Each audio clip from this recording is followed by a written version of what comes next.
pertama untuk mempertahankan kedaulatan negara mesti perlu wujudkan kestabilan politik.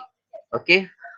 Maksudnya parti-parti politik tak bertelingkar antara satu sama lain lah. Kalau kita lihat kat Malaysia ni, negara kita sekarang ni politik okey jugalah, tak berapa teruk sangat lah nak berbanding negara-negara Timur Tengah, negara Arab sana kan. Kestabilan politik lebih teruk. Okey, bandingkan negara kita ada jugalah sikit-sikit kekacauan politik tapi tak berapa teruk sangat lah. Okey, so itu langkah pertama mempertahankan kedaulatan, mewujudkan kestabilan politik. Okey, jika anda sebagai pemimpin ataupun sebagai pemerintah, bagaimana anda nak mewujudkan kestabilan politik ini? Okey, yang pertama mesti melaksanakan pentadbiran yang cekap. Kemudian yang kedua, yang ini yang paling penting, kalau awak nak mewujudkan kestabilan politik, jika anda sebagai pemimpin, mesti seorang pemimpin itu perlu menjauhi amalan rasuah dalam pentadbiran. So jangan amalkan rasuah dalam pentadbiran. Dalam pemerintahan tak boleh ambil rasuah. Okay, macam kalau saya ada satu tengok cerita movie Pablo Escobar kan. Korang kenal tak Pablo Escobar? Kalau korang kenal lah. Okay, tokan-tokan dadah tu dia boleh rasuah orang-orang pemimpin politik, dia boleh rasuah pada polis pegawai tinggi. So maka kat sana negara Colombia sana kacau bilau. Okey, disebabkan amalan rasuah sangat tinggi kat negara mereka masa tu. Okey, sebab penjenayah sangat berkuasa kat negara dia orang sebab pemimpin politik dan polis mereka semua ambil rasuah. So akan wujudkan ketidakstabilan politik lah. So bagi pemimpin pemerintah, kalau nak wujudkan kestabilan politik, mesti menjauhi amalan rasuah. Jelas Okey. Yang ketiga, sebagai pemerintah atau pemimpin, mesti mewujudkan pelbagai program yang baik untuk satu padukan rakyat. Program yang baik untuk menyatu padukan rakyat.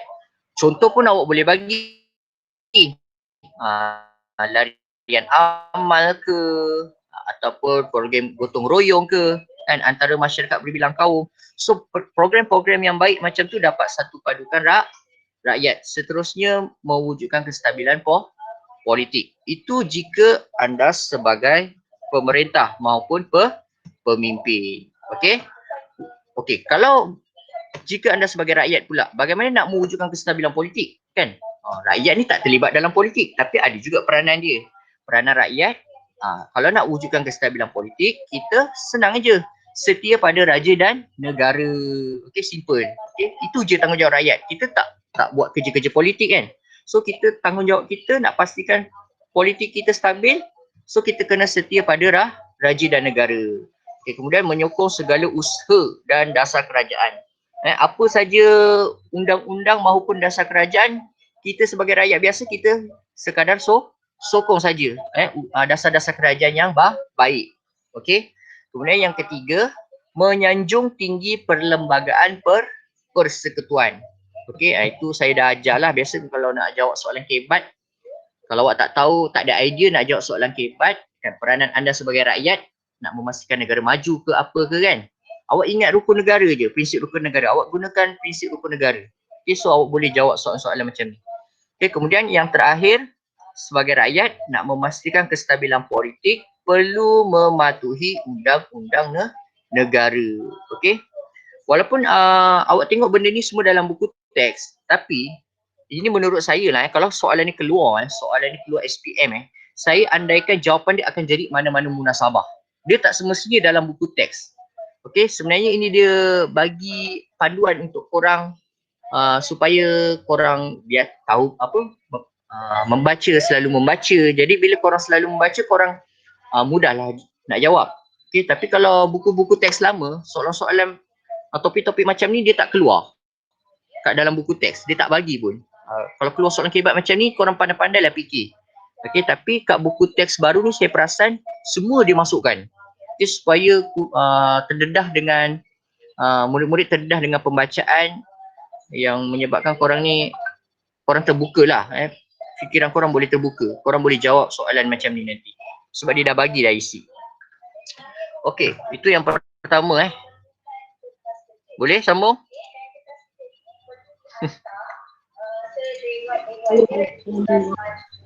Okey. Okay, kemudian yang kedua, langkah-langkah mempertahankan kedaulatan. Yang kedua, caranya ialah mengekalkan perpaduan negara. Okey. Sebenarnya sekejap saya tengok balik kat buku teks. Betul ke perpaduan negara? Sepatutnya perpaduan rakyat kan? Kenapa ayat dia perpaduan negara?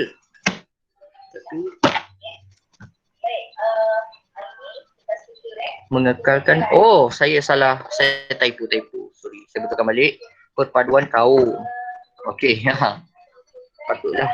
Okay, saya rasa something wrong. Perpaduan negara, mana ada perpaduan negara? Yang betul perpaduan kaum. Okey. So yang kedua, macam mana kita nak mengekalkan mengekalkan kedaulatan. Ramai murid jawablah. Kalau keluar soalan macam ni, ramai jawab macam ni lah. Okey, itu antara perkara yang penting.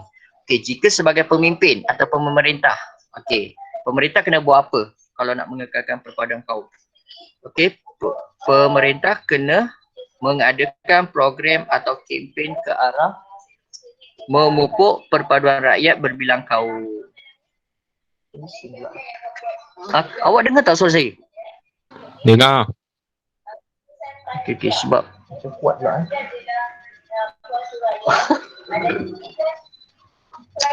Okey, saya sambung Kedua, sebagai mencukupi untuk program memupuk perpaduan kaum. Okey, ini ada bahasa yang lebih mudah lah. Okey, sebagai pemimpin nak mengekalkan perpaduan kaum, just membuat program untuk memupuk perpaduan kaum. Okey, keyword dia program lah. Okey, buat program. Okey. Yang ni atas ni point dia buat kempen. Okey, buat kempen ke arah memupuk perpaduan rakyat berbilang kaum. Ataupun bahasa lain integrasi nasional lah. Okey, kemudian yang ketiga, sebagai pemimpin nak mengekalkan perpaduan kaum, pemimpin perlu mengubah dasar dan undang-undang. Okey, pemimpin perlu mengubah dasar dan undang-undang berkaitan tentang perpaduan kaum. Dan akhir sekali memastikan keberkesanan pelaksanaan ke arah memupuk perpaduan di sektor-sektor pendidikan. Okey, maksudnya menaik taraf lah sistem pendidikan negara menaik taraf sistem pendidikan negara ke arah memupuk perpaduan kaum. Okey, bahasa dia susah lah saya rasa ada bahasa yang lebih mudah. Okey, meningkatkan sistem pendidikan negara supaya mementingkan perpaduan kaum. Macam itulah Ini sebab ayat buku teks ni. Okey, kemudian peranan sebagai rakyat pula. Bagaimana nak mengekalkan perpaduan kaum? Saya tak boleh dengar ni. Buat ni. Sekejap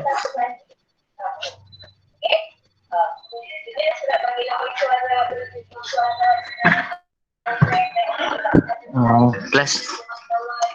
Sekejap Sekejap. Dalam file jawatan. Jadi kalau ada yang nak tahu yang itu bagi file, maka selepas kita boleh jadi sedangkan saya maklum bahawa ini menunjukkan dokumen. Okey. Baik, ini saudara simak ya. Proses ini lah. Korang dengar suara saya jelas tak? Jelas. Sebab saya nak cakap pun tak boleh. Macam dengar benda banyak lain. Korang dengar suara yang lain Dengar tak? Dengar. Suara. Macam dia orang ada meeting Google Meet. Saya lupa pula nak bawa earphone. Kalau bawa earphone senang sikit. Tak ada. Okey, saya sambung je lah. Tak apalah.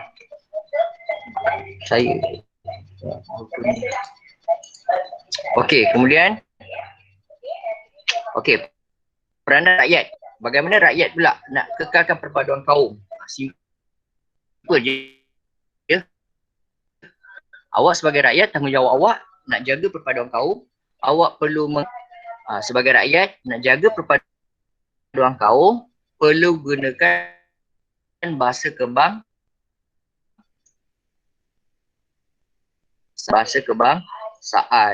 Okey, perpaduan kaum. Perpaduan kaum, bila sebut perpaduan kaum, dia mesti melibatkan masyarakat berbilang kaum. So, dalam komunikasi ataupun interaksi antara pelbagai kaum mesti guna bahasa kebangsaan. Bahasa kebangsaan kita adalah bahasa Malaysia ataupun bahasa Melayu lah. Okey. Guna bahasa yang mudah difahami lah. Okay, tapi kalau bahasa kebangsaan ni bahasa Melayu.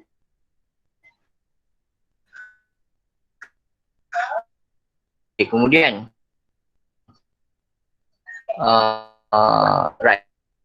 rakyat peranan rakyat untuk mengekalkan perpaduan kaum mesti memahami dan menghormati, kemudian melibatkan diri dalam sebagai pemimpin program kan, membuat program, menganjurkan program. Tapi kalau rakyat terlibat dalam program kemasyarakatan, macam tu je kan, rakyat saling menghormati antara satu sama lain. Tu simple je. Sebenarnya jawapan ni sangat banyak. Okey, saya rasa kalau awak jawab satu ni je, kestabilan politik je, kestabilan politik dan perpaduan kaum dah markah full dah. Okay, full mark dah. Tak payah nak banyak-banyak ni kan. Okay, tapi kita ambil tahu semualah Kemudian, poin ketiga, bagaimana nak mengekalkan kedaulatan negara. Kita berbalik pada topik topik soalan sebenar kita, bagaimana nak mengekalkan kedaulatan negara. Okay, yang ketiga, mesti memupuk patriotisme. Okay. Okay, apa itu patriotisme? Boleh tak seorang? Siapa-siapalah, Norman ke siapa ke? Semangat cinta akan negara. Ya, patriotisme tu lebih Semangat kurang cinta akan sama negara. maksud dengan nasionalisme. Cinta akan bangsa dan negara. Cinta pada negara. Maksudnya. Okay, so sebagai pemimpin, bagaimana mereka nak memupuk patriotisme rakyat ni? Okay, mereka perlu menganjurkan ataupun melakukan ataupun membuat sambutan Hari Kebangsaan. Okey, sebagai pemimpin kena buatlah setiap tahun sambutan Hari Kebangsaan. Okey, sambutan Hari Kebangsaan kita bila? Bila kat tarikh sambutan Hari Kebangsaan negara kita? 31 Sambutan Hari Kebangsaan kita bila? 31 31 apa? Julai? Ogos. 31 Ogos. Ya, itulah hari kebangsaan kita. Kalau hari Malaysia? Hari Malaysia? Berapa? 16 apa? 16 Ogos? September. Ya, September. 16 September. Okey, kena bezakan hari kebangsaan dengan hari Malaysia. Okey. Seterusnya, sambung lagi. Sebagai pemimpin, bagaimana nak memupuk patriotisme? Okey, sebagai pemimpin mesti wajibkan mata pelajaran, mata subjek apa ni? Padam. Typo. Mewajibkan subjek sejarah sebagai subjek teras di sekolah. Okey, mewajibkan subjek sejarah sebagai subjek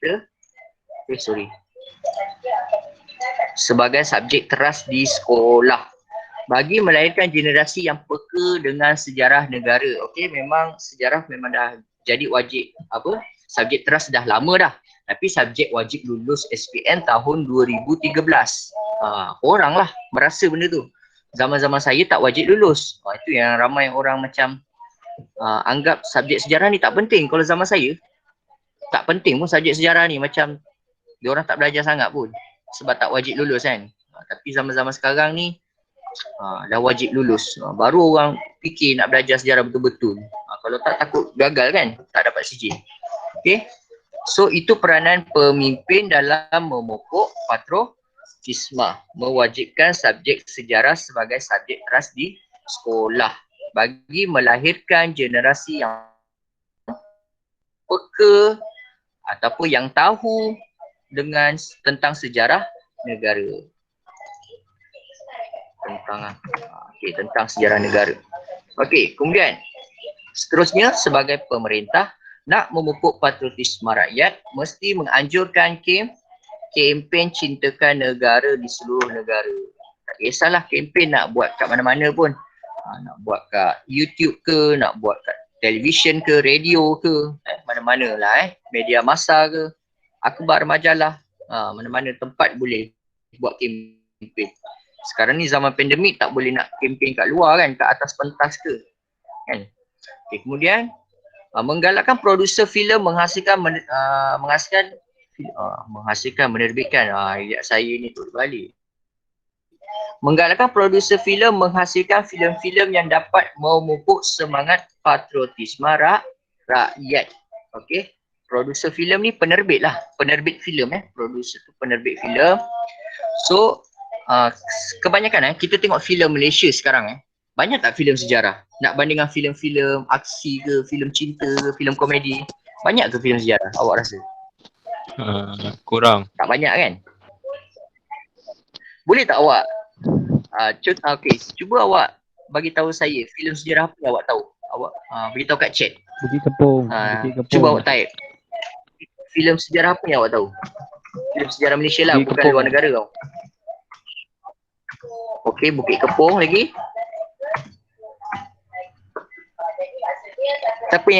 Siapa yang pernah tahu filem-filem Star Wars? Mana ada. Apa Hafizul? Filem sejarah apa yang awak tahu? Filem sejarah Malaysia yang awak tahu? 3 bola-bola je. Banyak filem-filem sejarah. Bola-bola. Apa dia? Ola-bola. Ola-bola tu Sarjan boleh Hassan ke tu. kita nak dia filem sukan. Dia berkaitan dengan sukan. Sarjan Hassan ya, betul? Sarjan Filem Hassan. sejarah. Sarjan Hassan. Ada lagi? Last. Filem sejarah yang lagi yang awak tahu? Sarjan Hassan, tadi awak sebut apa? Bukit Kepong. Itu semua filem lama tu. 70-an tu, 60-an, 70-an Filem sejarah yang baru-baru tak tahu? Raja Bersiung. Abang. Raja Bersiung Itu bukan filem sejarah, itu filem rakyat. Sebab dia cerita klasik kan. Dia cerita lisan, cerita sastra rakyat tu. Raja Bersiung dia bukan cerita sejarah jangan confuse cerita rakyat dengan cerita sejarah, filem sejarah. Okey, kalau filem sejarah antaranya lah Tanda Putra. Tu apa lagi? Lieutenant Adnan. Tu antaranya lah. Kat Bali Kat Bali bukan filem sejarah. Okey, ni.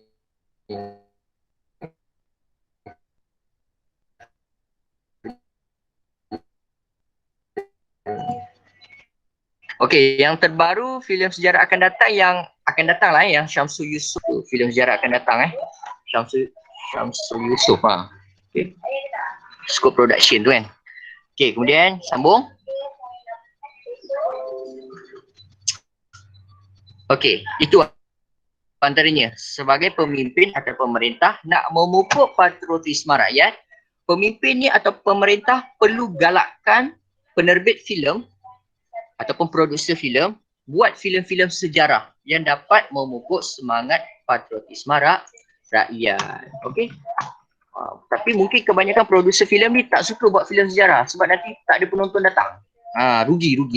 Ada orang buat filem nak untung kan, tapi orang penonton filem tak suka nak tengok cerita sejarah ni. Itu yang diorang tak nak buat. Tapi kalau nak menghasilkan filem sejarah juga, kalau sebagai pemimpin lah, kalau rasa tanggungjawab kan, bagilah dana kan. Bagi dana kepada mereka-mereka supaya mereka galak nak buat filem sejarah. Okey.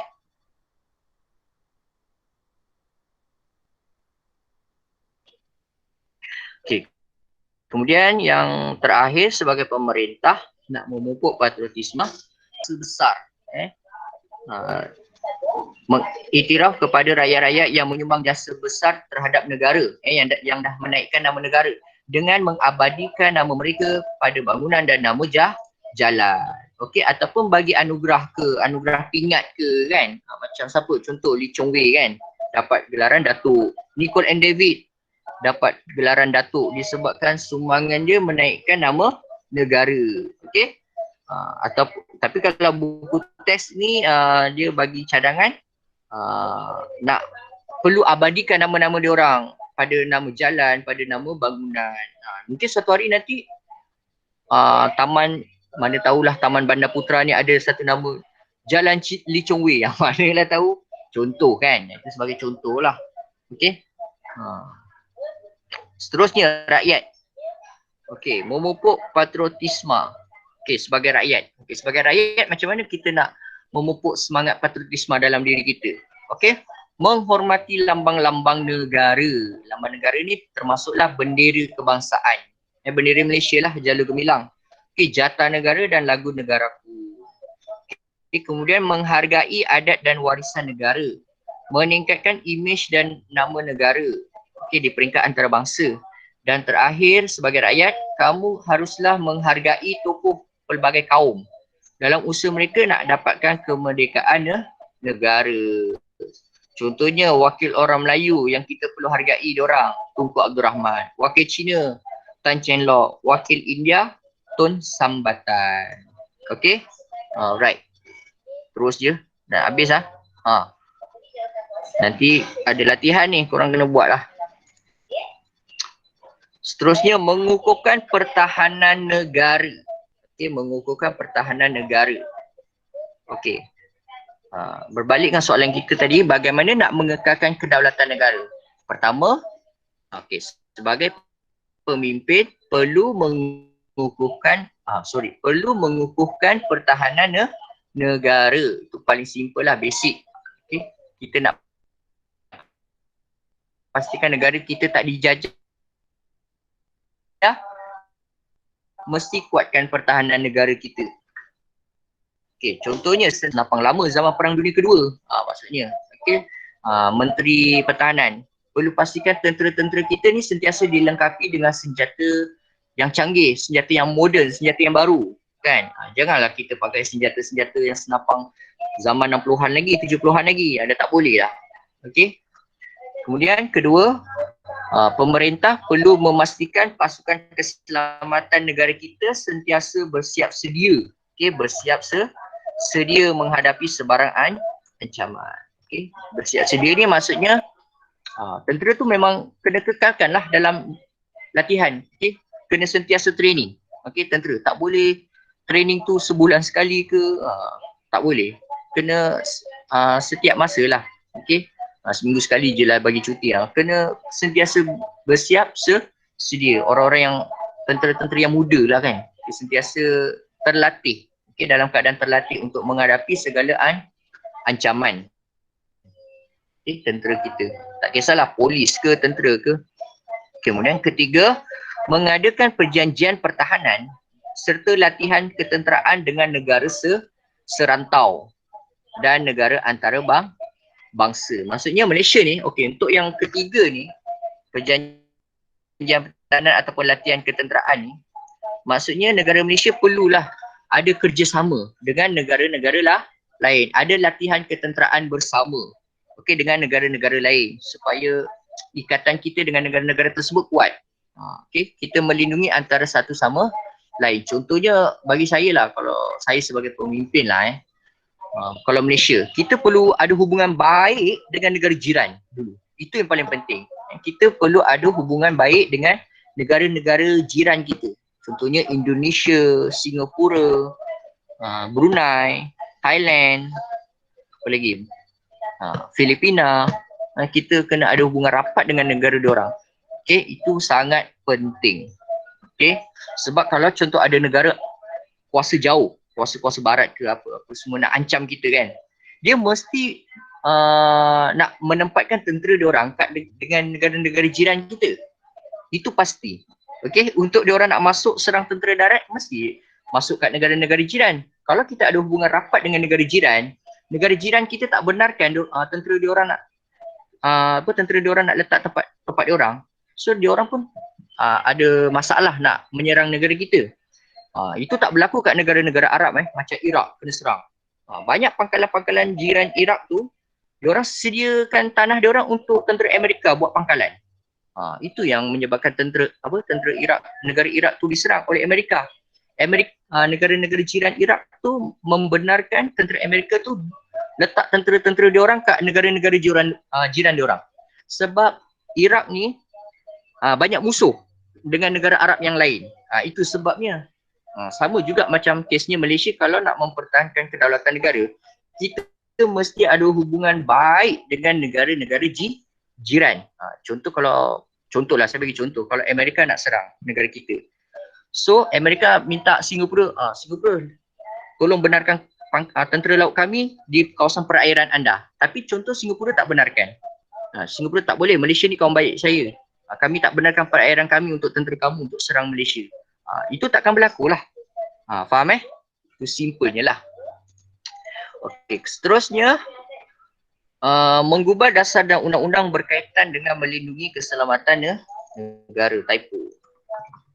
Okey, mengubah dasar dan undang-undang berkaitan dengan melindungi keselamatan negara.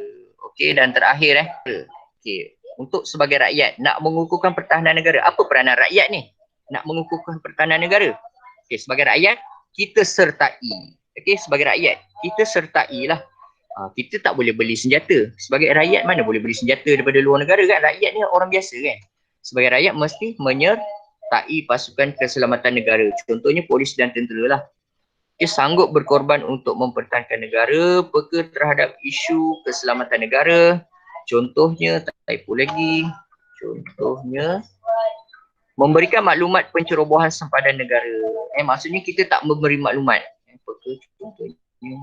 Tidak ni sebenarnya.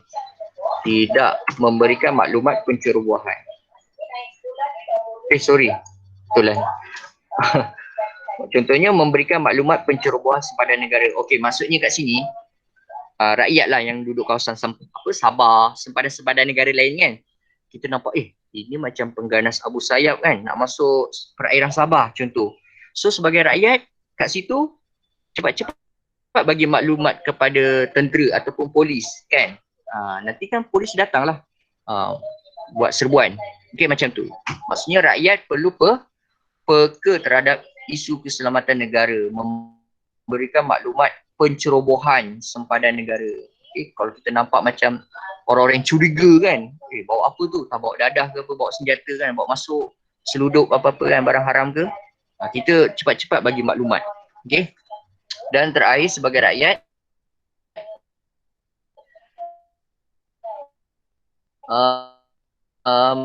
mengelakkan negara, elakkan kerjasama. Jangan percaya sembarangan lah terhadap bangsa-bangsa asing ni yang kononnya nak tolong kita. Itu terjadi ketika zaman pemerintahan British. Bagaimana British akhirnya boleh masuk negara kita? Disebabkan pemimpin kita sendiri yang mendedahkan benda tu. Okey, pemimpin kita sendiri yang bagi peluang untuk British duduk kat negara kita. Kononnya British nak tolong negara kita daripada ancaman siap, tapi akhirnya dia orang menjajah. Itu. So kita belajar iktibar tu Okey. Okey, boleh tak awak sebut poin-poin ni? Bagaimana nak mengekalkan kedaulatan negara? Okey, kita repeat balik. Sorry. Mana dah terlajak pula. Okey, yang pertama, awak ingat bila awak nak menguasai topik sejarah, awak perlu hafalkan poin tu dulu sebelum awak hafalkan huraian tu. Itu sangat penting. Okey, langkah-langkah nak mempertahankan kedaulatan negara ialah pertama, mewujudkan kestabilan politik. Itu yang pertama awak kena ingat. Lepas tu awak boleh guna penanda wacana. Seterusnya, langkah seterusnya ialah mengekalkan perpaduan kaum. Selain itu, langkahnya ialah memupuk patriotisme. Okey. Seterusnya ataupun akhir sekali mengukuhkan pertahanan negara. Dah dapat berapa markah tu? 4 markah. Simple je. Kalau soalan 8 markah pun awak dah dapat separuh markah dah. Untuk awak hafal poin saja. Takkanlah satu poin tu, satu huraian awak tak boleh bagi. awak bagi 1 point, awak bagi 1 huraian, awak dah dapat 2 markah.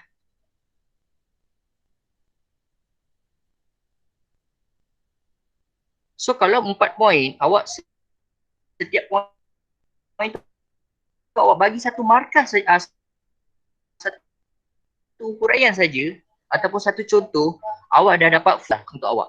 Untuk awak dah dapat A+. Okey? Tapi yang penting awak baca semualah. Awak baca semua dulu, dapat gambaran. Lepas tu cara nak hafal, awak jangan hafal semua. Itu biasanya mustahil kan, banyak. So awak hafal setiap point tu, ambil 1 atau 2 huraian. Itu dah mencukupi untuk awak skor A+. Saya beritahu terus terang je ni. Itu cara awak belajar sejarah. Murid-murid kadang-kadang, cikgu banyak yang nak kena baca. Jangan, memang tak boleh nak hafal semua. Ambil point dulu, yang penting point dulu awak hafal.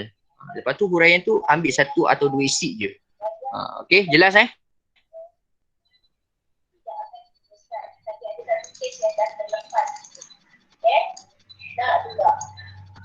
Okey, seterusnya latihan. Okey, yang ni cuba awak salin ni. Kat mana-mana salin sekarang. Berikan konsep kedaulatan. Ataupun nyatakanlah, nyatakan. Nyatakan pun boleh. Nyatakan konsep kedaulatan 4 markah.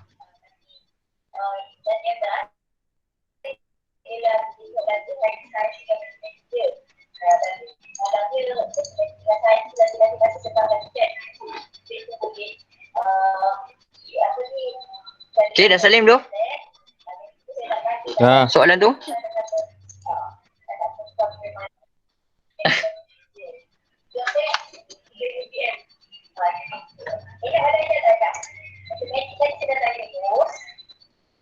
Okey, jawapan nanti awak cari Lepas tu nanti korang share kat grup, saya nak tengok jawapan.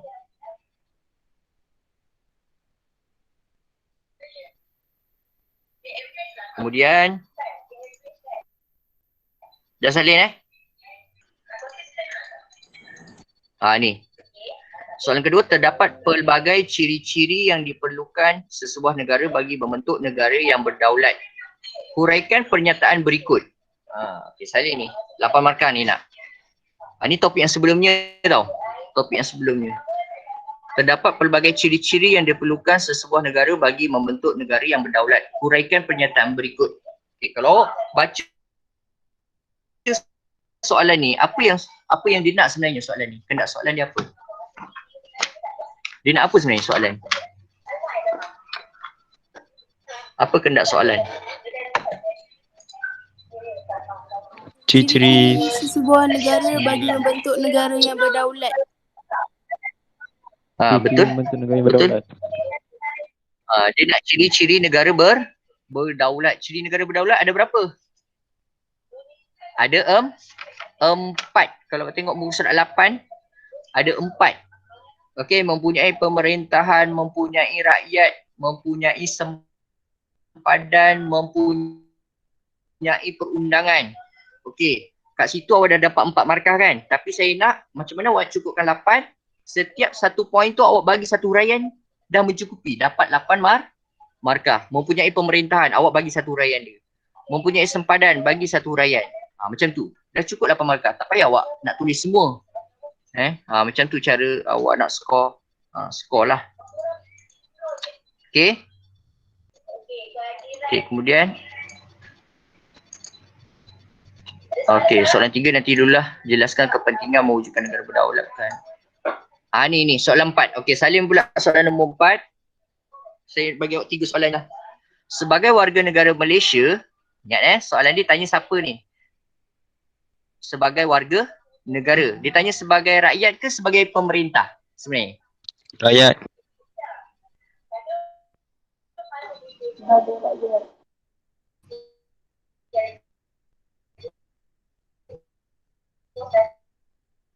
Dia nak awak sebagai pemerintah ke sebagai rakyat? Sebagai Rakyat. Okay, so salin dulu soalan ni. Ini pun sama. Awak bagi setiap satu poin tu awak bagi satu huraian. Tapi awak ambil yang rakyat je tau, jangan ambil yang pemerintah.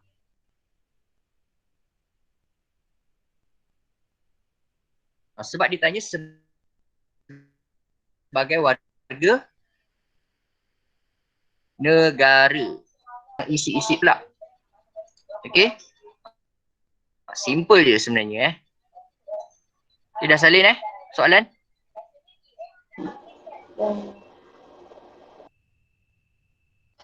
Janganlah, kalau awak ada masa free terus buat. Awak belajar. Okey, jangan saya setiap habis bab saya akan bagi latihan. So awak kena biasakan benda tu. Kalau awak nak tunggu kelas naik sekolah nanti bersemuka baru awak nak belajar betul-betul, tak payahlah. Kalau boleh Cikgu ada nak masa tengok free belajar. soalan nombor 2 je. Okey. Soalan nombor 2. Ni.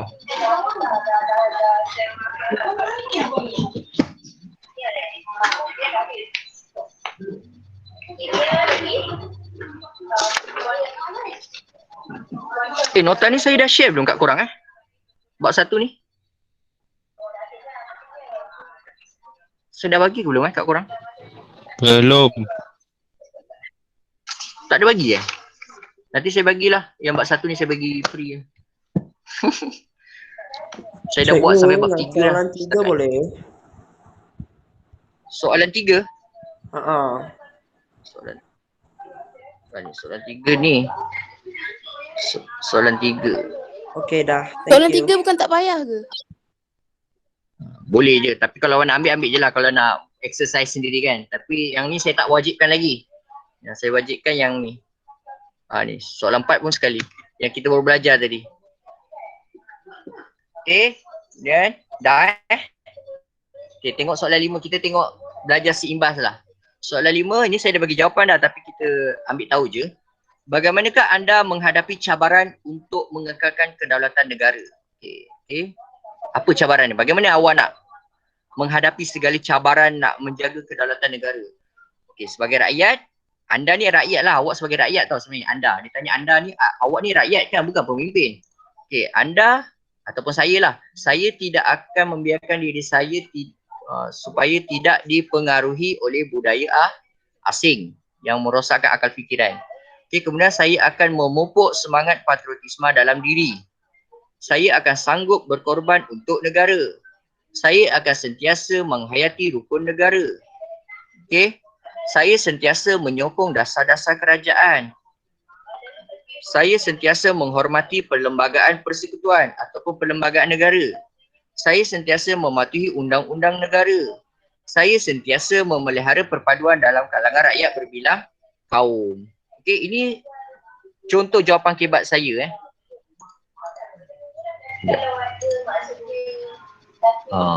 Ini soalan dia soalan 5. Bagaimanakah anda menghadapi cabaran untuk kekalkan kedaulatan negara? Okey, itu antara jawapan. Sebenarnya soalan kebat ni sebenarnya awak boleh fikir guna akal awak sendiri nak jawab. Okey, tak susah pun sebenarnya untuk sejarah ni. Hormati perlembagaan negara, mematuhi undang-undang negara, tidak melakukan jenayah, sentiasa berbuat baik kepada semua orang, setia pada raja dan negara. Banyak jawapan lain sebenarnya. Tapi saya senaraikan sikit kan. Sebenarnya banyak jawapan lain yang awak boleh fikir. Okey. Alright, soalan 6. Bagaimanakah cara anda menunjukkan rasa hormat terhadap kepelbagaian budaya yang ada di Malaysia? Okay.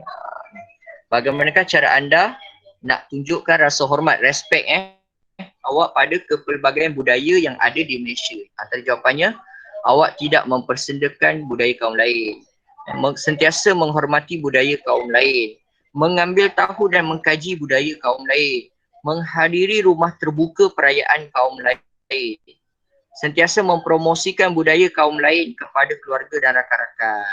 Okay, itu antaranya lah.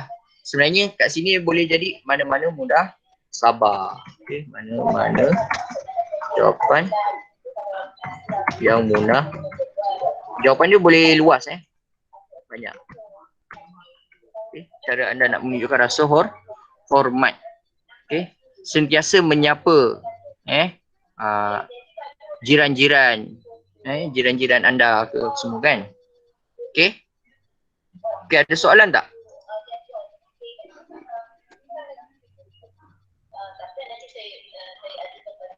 Ada apa-apa soalan?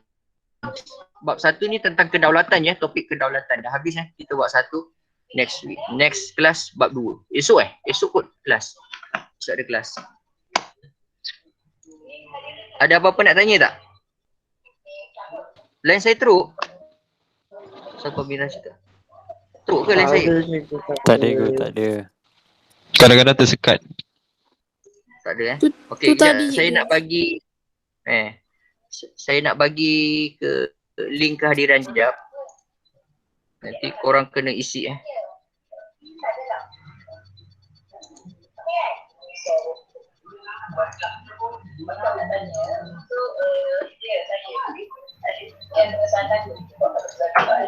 Okey, saya dah bagi link kehadiran kat ruangan chat tu. Awak tolong isi semua. Isi kehadiran. Sebab ada rekod kat situ kehadiran awak. Okey, saya rasa kelas kita tamat kat sini. Awak isi kehadiran tu dulu baru awak boleh left. Alright? Okey, faham cikgu. Okey. Terima kasih. Terima kasih cikgu. Jangan lupa Cikgu, isi. terima kasih. Terima kasih cikgu. Hai cikgu, hai. Sama. Terima kasih cikgu. Okey, sama. Okey. Sama. Terima kasih cikgu.